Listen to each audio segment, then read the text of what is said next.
So, welcome back to Favorite More Friday. For the case for today, we are going back to Atlanta, Georgia. I have went to Atlanta, Georgia before, but it was like a case I think involving a boy that died over a cupcake. I think if that video is still up, I'll leave a link to that down below in case you're curious. Because yes, this boy pretty much did die over a cupcake, and so also. This case is a serial killer case, however, it's not very as well known. I gave all the information I could, however, if you look down below, I literally only have like 3 sources, so forgive me for that in advance. Found what I could publicly. If anybody has any like inside input, like whether you worked with our killer or you knew any of the victims personally, like you're related, you went to school with them, definitely let me know. Of course, I try to be respectful to the victims as much as possible, but I'm going to give what I can. And so with that being said, I'm going to quit my rambling and let's go and get started. So Felicia Blakely was born in 1983. She was living with her mother, and her father was not in the picture because apparently he was stealing and doing drugs. And understandably, the mother didn't want their child having such a bad influence. So she's living with her mother. So basically, Felicia's living under the grandmother's roof, being raised by her mother. And then her grandmother would watch her while her mother was out working, trying to provide for her daughter. So then, of course, eventually, it doesn't say when, but they do eventually move to Atlanta, Georgia. And apparently during this time, Felicia's like 16, so she's in high school. Within a month, it said that she dropped out. She had a cousin who had somehow convinced her to start doing stripping, even though she's underage. And of course, in Atlanta, because they weren't trying to get no legal trouble, you had to be 18, you had to have ID, and apparently there's also like a background check done on you to verify that you were over 18, or at least 18 at least. Because again, we ain't trying to get in trouble for having minors here. And so she was able to get a fake ID, and for her, I guess luckily for her, she looked old enough. And so I guess the background check they felt just wasn't necessary. So then she starts stripping at 16 under the fake ID that apparently that said she was 19. So I didn't say exactly where, but her mother apparently found a poster with her face on it and a fake name. So even though like it has the fake name, that's obviously my child because you're going to know what your child's face is like. So apparently she confronts her. Felicia moves out and moves in a hotel where several of her coworkers are living. So then of course her mom, trying to be a good mom, she's trying to do anything she can to get Felicia back because this isn't the life that she wants for her daughter. She is told basically to fill out some paperwork so that if something was to happen to Felicia, mom wouldn't get no legal trouble because Felicia is still a minor. So then Felicia winds up meeting this new dude who apparently is like a DJ at where she's dancing at, and they're hitting it off, and apparently she's like really catching feelings for this dude, and it says within a month she's pregnant. So like pretty quickly, she finds out, she tells him, of course I imagine she's excited because she thinks it's going to be a good thing for both of them, and apparently he dips. And we don't have the name of the dude that she got pregnant by. So of course, after this happens, she moves back in with her mother, but is still stripping despite being underage and pregnant by this point. So then at some point later, so she's still stripping, but pregnant. So of course, eventually you're going to stop because then you're going to start showing, and most people they don't want to see like a pregnant woman. So then here comes into the story Michael Berry. Now I don't have a date of birth on him, but he is very important to the story. Apparently he got into a fight with another dude, and doesn't say where, but apparently I want to assume at this club where she's dancing at. Felicia went over basically to like accompany him, and so I guess he found Felicia attractive because then he was like he would pay her to like just to talk to him, like nothing special, just to talk. And because I mean, hell, you getting paid to talk, so why not? So then she's telling her words to him, and he's telling her, hey, we could do this together. So then, of course, Michael, he gets arrested for battery and weed possession. While he's in jail, apparently he has people from the outside. He calls Felicia every single day, and he has people from the outside making sure she's getting taken to work, making sure she's getting her job, getting that bread. So then Michael gets released only 3 months later, and then, of course, the baby's born. And so he gives her about like a month off period to like take care of this baby. And then literally within a month of the child being born, she has to head back to the polls. But there's like a babysitter. So he gets Felicia to move out of her mom's house. And we're going to move to this motel. But we got a babysitter because, you know, that's what other girls are at. So the other girls are going to babysit your child while you're at work doing your shift. So as you can imagine, it stops being just stripping. And Michael starts to convince Felicia to do prostitution. Which, of course, remember, that's illegal. And basically to start with a better life, just him and her. But you got to make some sacrifices if you want this better life. So then apparently it starts where Felicia is giving a dude a dance. She offers him sex for money. He agrees, but he's like, I ain't got no condom, and I'm not trying to do this raw, so let me go get this condom. And she's like, cool, but he like never came back. And apparently it all started from that point. So a year passes by, and pretty quickly, I guess she was climbing up this ladder pretty quickly. Apparently she's labeled like the top girl, so I guess that means she's making the most money. And she was in charge of training this girl named Amisha Irvin, who apparently was born in like 1981. And so Felicia is only like, she's actually 18 or 19. Remember, she's under this fake ID, so I don't know what her fake age was. But anyway, so then she gets told, I would like to swim by Michael. They both are given guns and told they would make more money robbing people instead of just giving dances for them. Because again, he's still trying to sell Felicia this dream of they need to move out of Atlanta and get a better life. So, her being 18, 19, she's still naive. She's going to believe that. So then, of course, Felicia agrees to rob this well-known drug dealer in Orlando, Florida, named Frederick Calloway. So, of course, Felicia and Amisha, they go to Orlando like planned.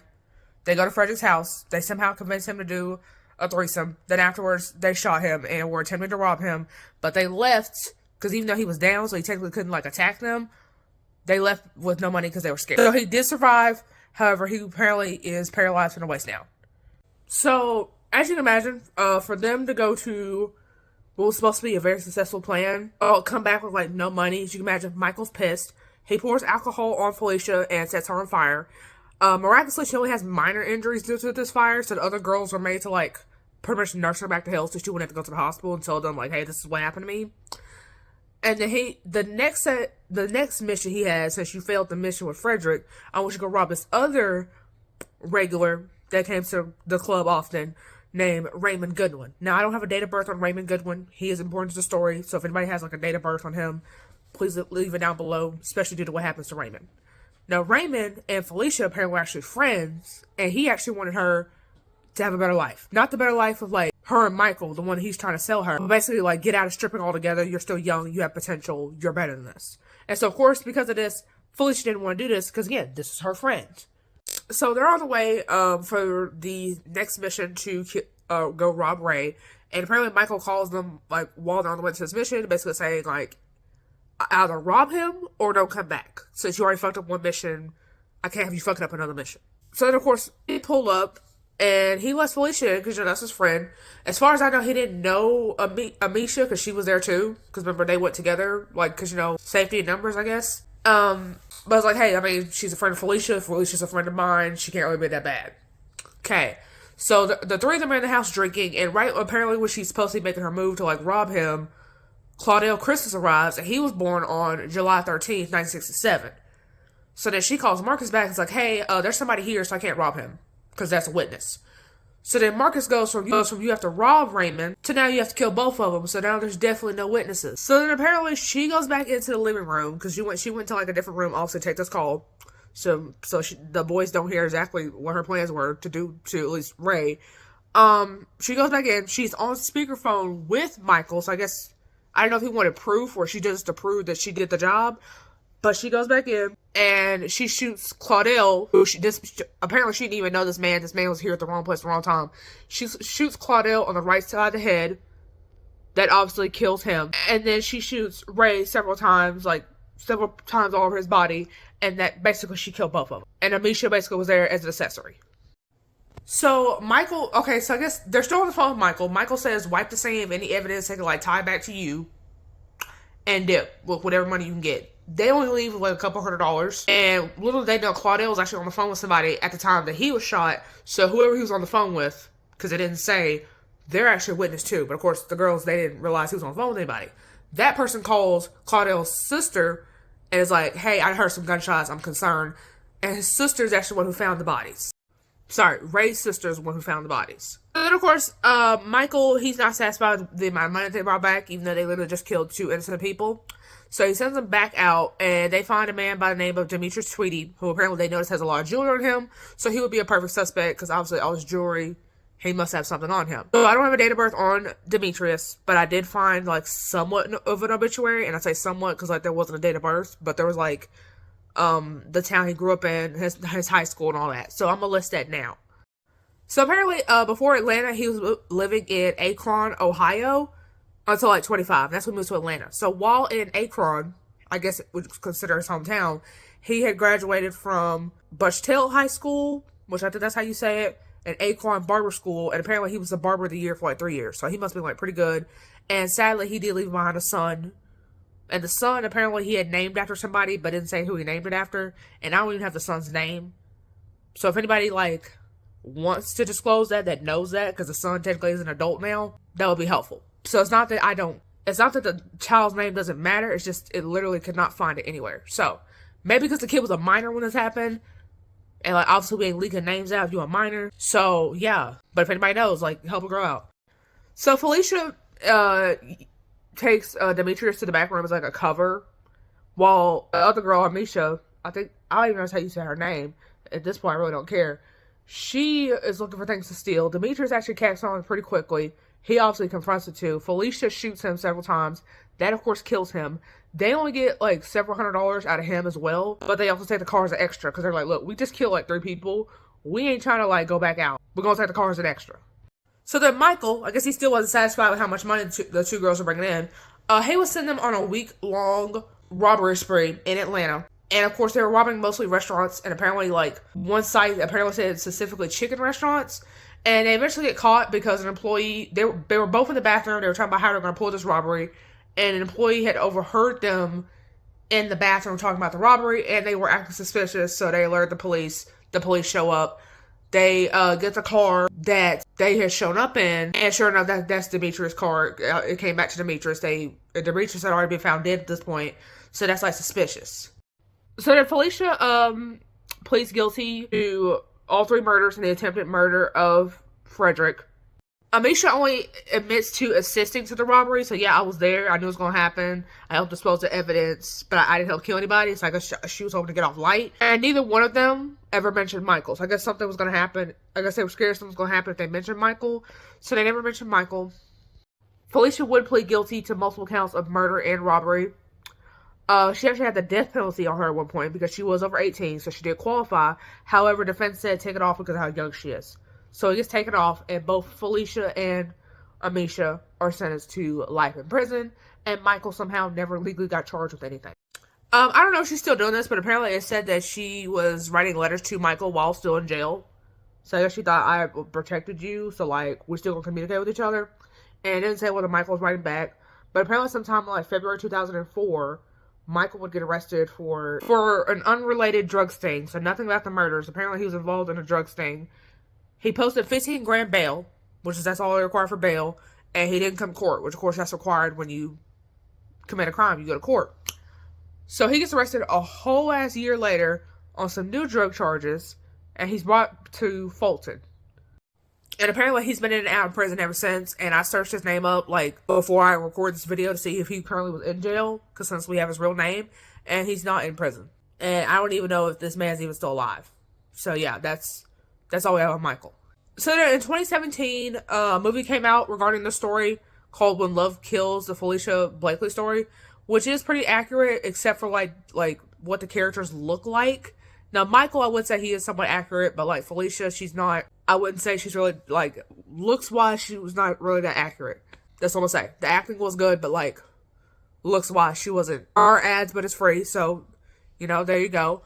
And apparently, Amisha, the accomplice, she's available for parole next year. So, yeah, that is the case of a serial killer from Atlanta. Well, apparently, was only 18 when she was committing her crimes. So, that being said, you really can try and, like, help your kids out, give them the best life you can. And, I guess the story of this lesson is you gotta watch who your kids hang out with, because her mom, from what it seemed like, she did want at least a good life for her, because she didn't want to be around her dad. Despite that, she winds up doing stripping, prostitution, and then eventually basically becoming a serial killer. Not a well-known serial killer, but a serial killer regardless. And so, yeah, definitely know your thoughts down below. If you're from Atlanta, let me know. If you were living in Atlanta when these murders were happening, definitely let me know, because I heard there was a lot of chaos going on. If you knew Felicia personally, let me know. If you knew the victims personally, definitely let me know. And so with that being said, that's it for this first video for 12 Days of Murder, and I'll see you guys in the next one. Bye. So if I play dead, will you regret everything that you did, that you said? I don't think you understand what you're doing, and my heart's black and blue from the bruising. I feel like when I'm with you I'm losing. I feel like you think that this amusing, sitting there gaslighting and confusing. Was it me? Is it me? Am I deluded? I'm I'm the one who's always sorry, the conclusion. Even though I offer all of the solutions, I wish you loved me like I love you, it's stupid. When I'm alone with you, I never feel lucid. I wish I wasn't struck by Cupid. I wish when I first saw you, I knew this. When I'm with you, I feel so useless. I feel diluted, my heart's been wounded. Silhouettes of you are like a taunt. Never really know just what you want. With you I don't ever feel calm. I can feel the sweat inside my palm. Play with me like cats and a string. You don't understand the pain it brings. You don't ever wanna give me wings. You don't ever wanna set me free. But if I lay down and I play dead and I stay dead, baby, you're